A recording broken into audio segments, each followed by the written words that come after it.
Assalamualaikum warahmatullahi wabarakatuh. Perkenalkan, nama saya Gilang Ramadan, NIM L1A1200047, Prodi Kehutanan Fakultas Pertanian.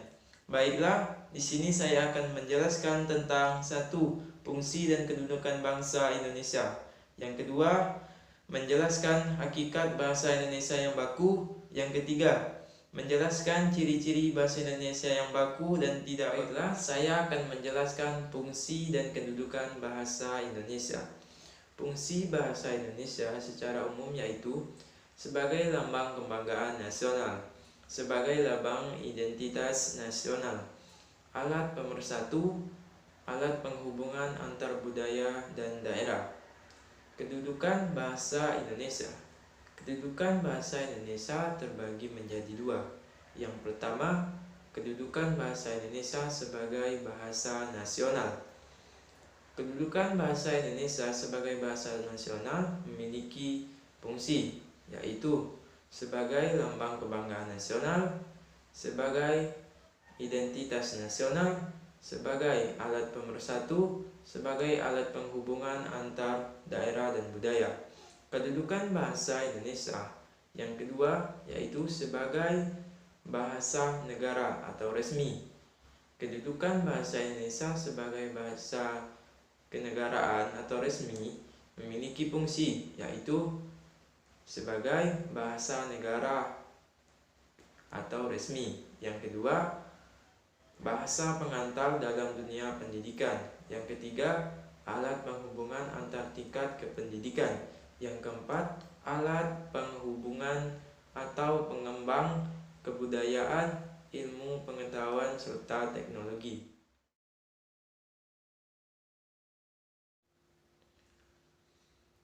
Baiklah, saya akan menjelaskan yang kedua, yaitu hakikat bahasa Indonesia baku. Hakikat bahasa Indonesia baku adalah hal yang menjadi dasar atau intisari dari bahasa Indonesia itu sendiri. Hakikat bahasa Indonesia memiliki fungsi sebagai interaksi sosial. Bahasa adalah ujaran atau bunyi. Beberapa hal yang menjadi dasar atau bagian dari hakikat bahasa Indonesia. Yang pertama, bahasa sebagai simbol. Yang kedua, bahasa sebagai bunyi atau ujaran. Yang ketiga, bahasa itu bermakna. Yang keempat, bahasa itu manusiawi. Yang kelima, bahasa itu bervariasi. Jadi intinya hakikat bahasa Indonesia baku itu kita lebih diajarkan memahami atau menggunakan bahasa Indonesia yang baik dan benar.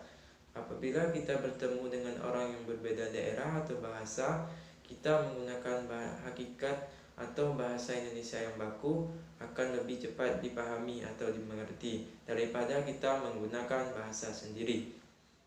Oke, kita masuk dalam pembahasan terakhir, yaitu menjelaskan ciri-ciri bahasa Indonesia baku dan tidak baku. Bahasa Indonesia baku adalah sebuah kata yang digunakan sudah sesuai kaidah bahasa atau pedoman yang telah ditentukan. Sedangkan kata tidak baku kebalikannya, yaitu sebuah kata yang digunakan tidak sesuai dengan kaidah bahasa atau pedoman yang ditentukan. Ciri-ciri kata baku. Yang pertama, bentuknya tetap dan tidak berubah. Yang kedua, tidak dipengaruhi oleh bahasa asing dan daerah. Yang ketiga, penggunaan sesuai konteks dalam kalimat dan biasanya bukan bahasa yang digunakan dalam percakapan sehari-hari.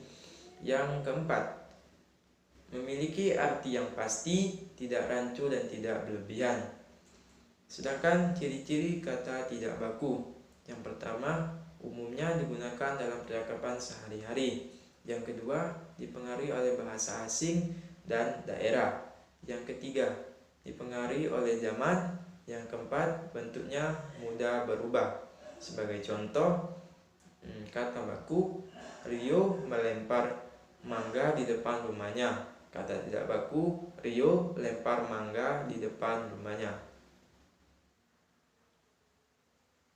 Itulah tadi pembahasan atau presentasi saya. Mohon maaf bila ada kesalahan dan kata-kata yang kurang berkenan di hati, mohon dimaafkan. Saya akhiri, wabillahi taufiq wal hidayah. Assalamualaikum warahmatullahi wabarakatuh.